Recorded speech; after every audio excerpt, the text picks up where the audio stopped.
Thank you for joining us for episode 83 of Financial Confidence.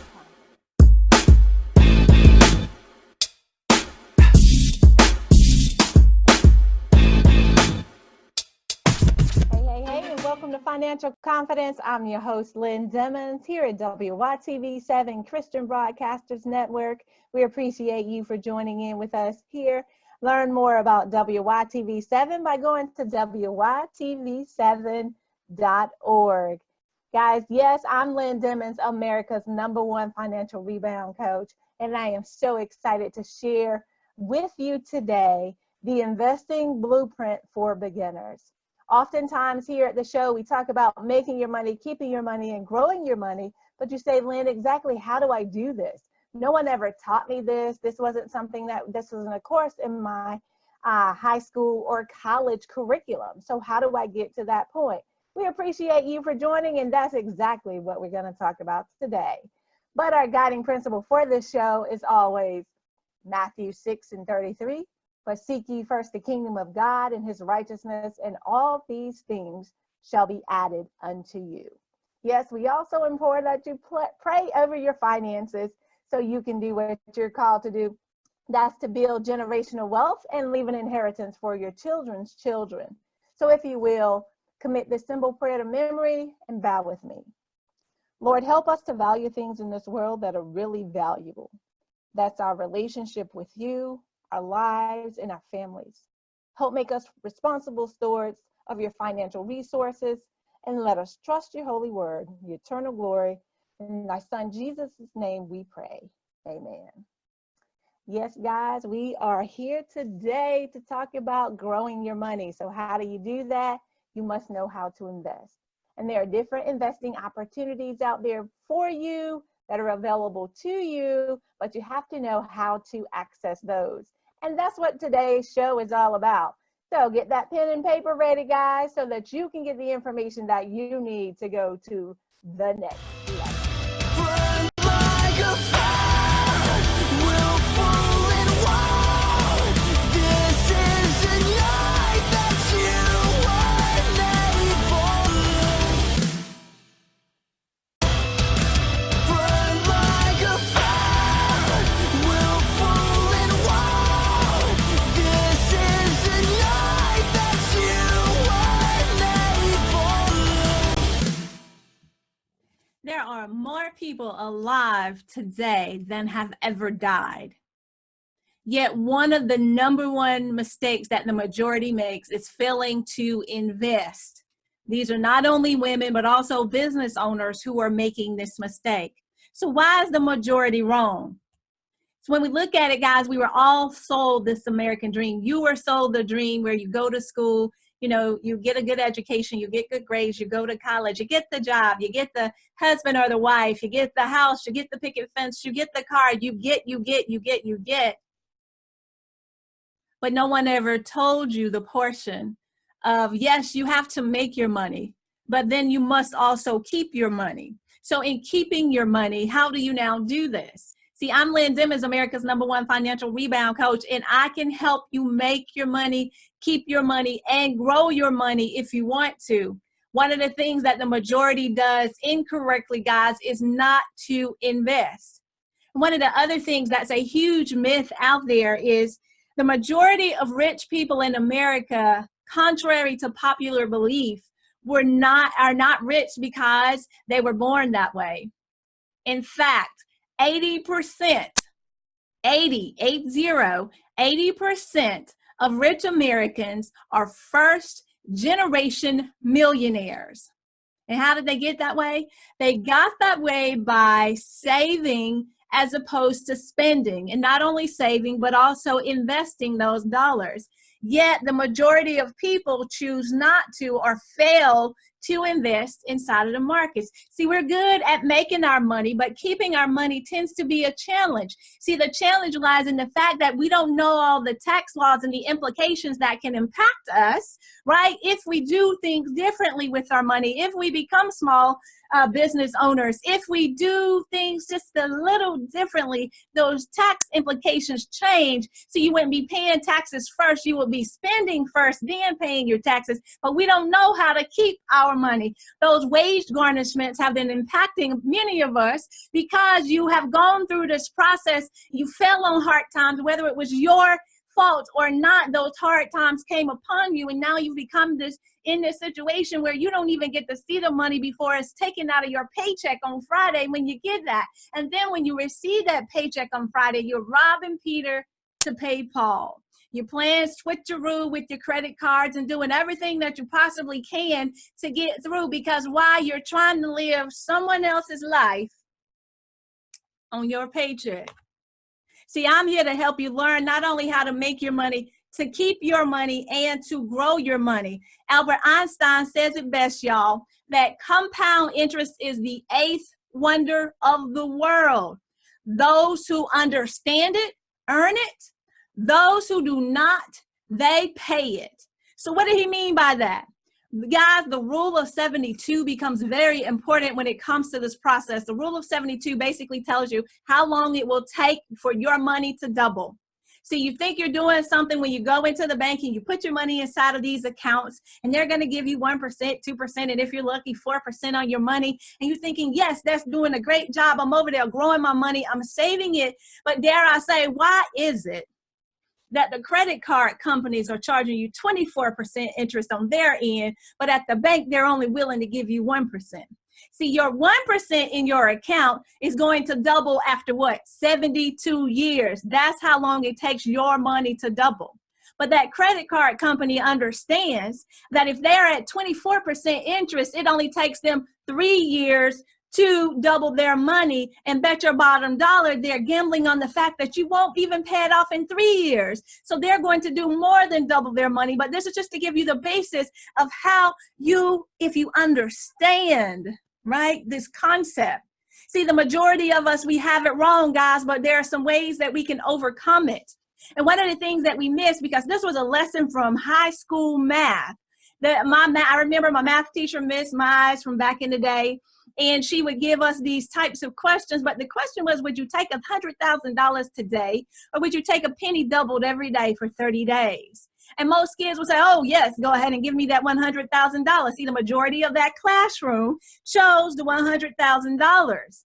Yet, if they had simply paid attention and understood this concept of compound interest, at the end of 30 days, you will have amassed over $5 million. See, compound interest is truly your friend, and I agree with Albert Einstein here. It is definitely the 8th wonder of the world. So this is why you must go against the crowd, because the majority is not always right. In this instance, they are wrong. And the thing that I love that Warren Buffett shares is that you should be fearful when others are greedy, and greedy when others are fearful. See, that's a very interesting concept for many of us, and we don't quite understand it because we allow our emotions to take control when it comes to our finances. And if you say that your emotions are not attached to your money, then dare I say you are lying to yourself, and the truth is not in it. You have to understand that there are things that we can do and do differently, but we have to go against the majority.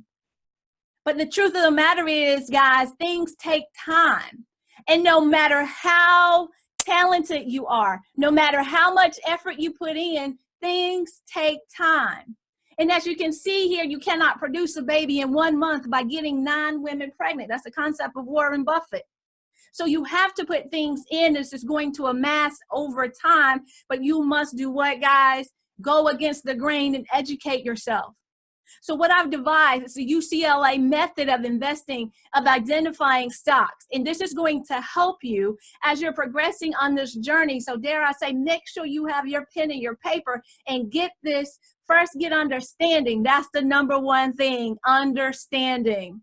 The C in the UCLA method is compete. The L is leadership, and the A is analysis. So you need to commit that to memory. UCLA method of identifying stocks.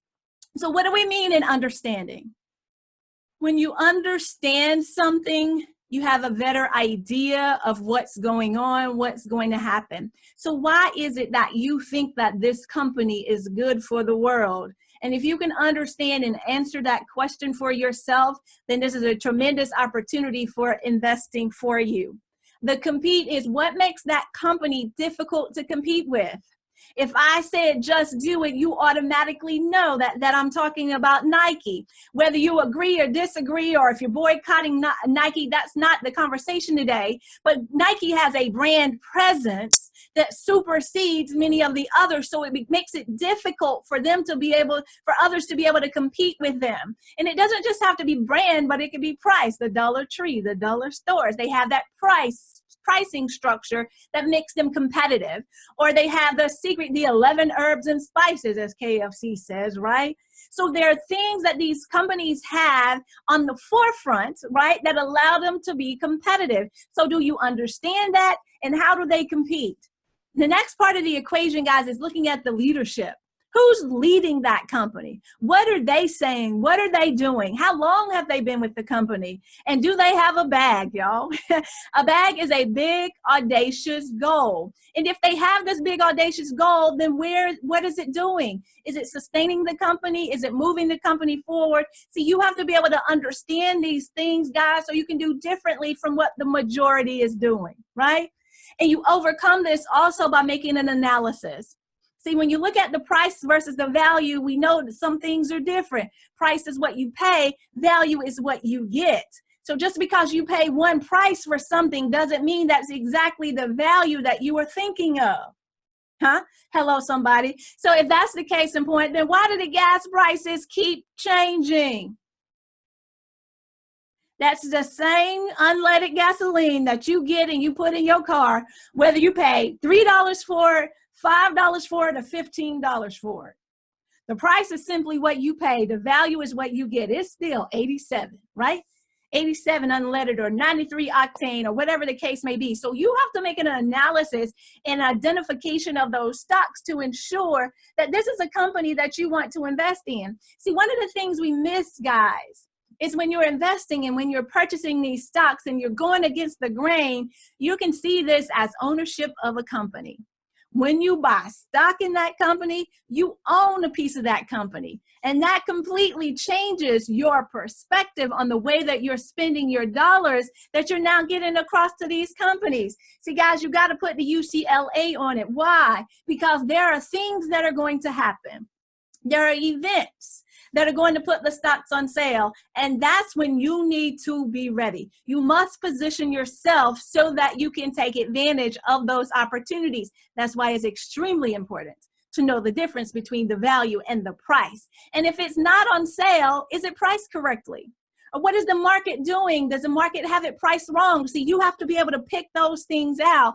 And if it is wrong, is this something that can be fixed within the next 3 years or not? See, that's going to help you to do the final thing, which is going to be able to decide the reasons for or the reasons against moving forward with the stock. And then ultimately you draw your conclusions. It's as simple as that. Put your UCLA method into test. What are you going to do now? Are you going to buy? Are you going to put it on your watch list? Or is this a complete no-go? See, now you've made the informed decision because nobody cares about your money more than you do, except your children. So make an informed decision as to what you need to do, guys, because doing what the majority has done is wrong. And what you have to do is now become an active, willing participant in your own financial life. See, that's the problem with many of us. We have not become active, willing participants. But when it comes to our money management, we're pushing it away. We're pushing it aside. We're just doing things and letting things happen to us instead of actually drawing the conclusion. So how do you get started? How do you keep and grow your money so that you're not doing what the majority is doing? How do you get started? So you get started by doing these things. You need a YIG, a MIG, a WIG, and a DIG. And if you followed me for any time, you know that the YIG is your yearly investing goal. Your MIG is your monthly investing goal. Your WIG is your weekly investing goal, and your DIG is your daily investing goal. And I'm not talking about a significant time commitment here, guys. We're talking about 15 minutes a day that you can get this thing scheduled out. Set a schedule and take action. Put it on your calendar. And while you're putting these things on your calendar, educate yourself in the things that matter most to you. If your money matters to you, then get the education that you need, get the principles, develop the skill set that you need so that you can make your money, keep your money, and grow your money. So now it's your turn. If you are ready to get started, you say, Lynn, I'm convinced the majority is wrong. I want to overcome. You're ready to get started. Then you go and text 345. That is the number 345. Text the keyword finances, and I am going to send you a free gift. Okay. And that free gift is the Investing for Beginners 7-day course. So if you text 345 to the keyword finances, I'm basically positioning you to say to yourself, what if your money was really your money? You can set a financial goal to invest with confidence, right? This course will be delivered to your emails for 7 straight days.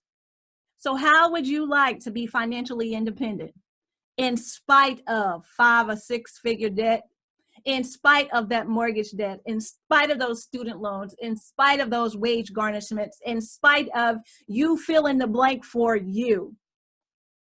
And if I told you there are some things that you can do today, are you committed to getting started today?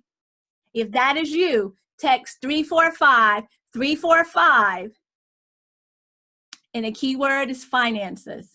Y'all, I'm Lynn Dimmons, America's #1 financial rebound coach. Yes, I said it, America's #1. And I thank you so much for tuning in, because your time is your most precious commodity. You can't get these minutes back, but you decided to spend those with me, and I appreciate you for that.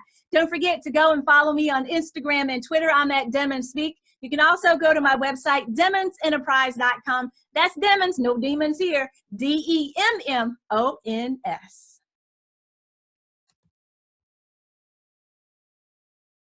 I trust that the information that was provided to you was invaluable and is going to take you to the next level. Yes, it can and will if you are consistent and intentional in every action to get to the next. Yes, you need your YIG, your MIG, your WIG, and your DIG, your yearly investing goal, your monthly investing goal, your weekly investing goal, and those daily investing goals. Figure out what that looks like for you and your family and your current financial situation, guys, and do what you need to do to level up. We appreciate you for joining us here at Financial Confidence. If any of this information has been invaluable to you, please head on over to WYTV7.org, make a donation so that we can continue to deliver our message as well to enhance the kingdom. We appreciate you so much for joining us here at Financial Confidence. I'm Lynn Dimmons, America's #1 financial rebound coach. Yes, I said it. Follow me on Instagram and Twitter at Dimmons Speak. That's Dimmons, no demons here, y'all. DEMMONS. See you next week. Until then, make it a great one. Get out there.